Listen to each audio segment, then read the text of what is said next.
As a journalist, I think that the Colombian peace process is unique in the world because it doesn't often happen that the peace process is taking place while there is still a conflict going on.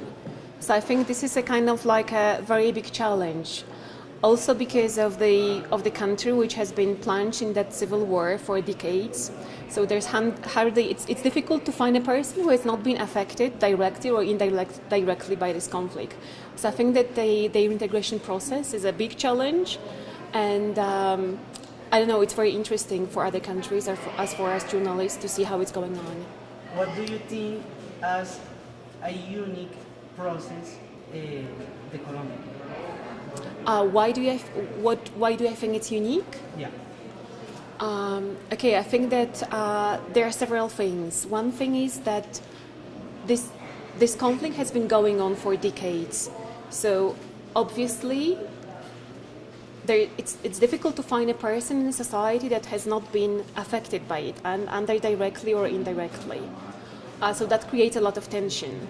The other thing is that the conflict is still going on, so there hasn't been like a peace treaty signed, which makes it more difficult, especially if we take into account other peace processes that are in the world right away. What is your first motivation to come to Colombia and know this process?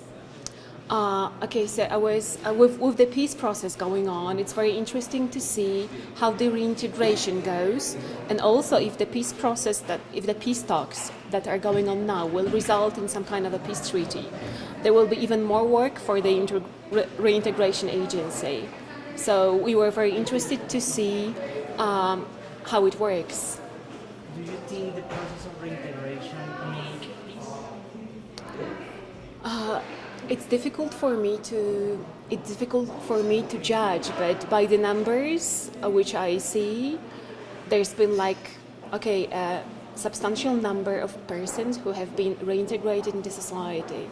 I think it's a very big challenge, but I don't know. I think that the scope of it is I don't know is very interesting and important. Thank you so much.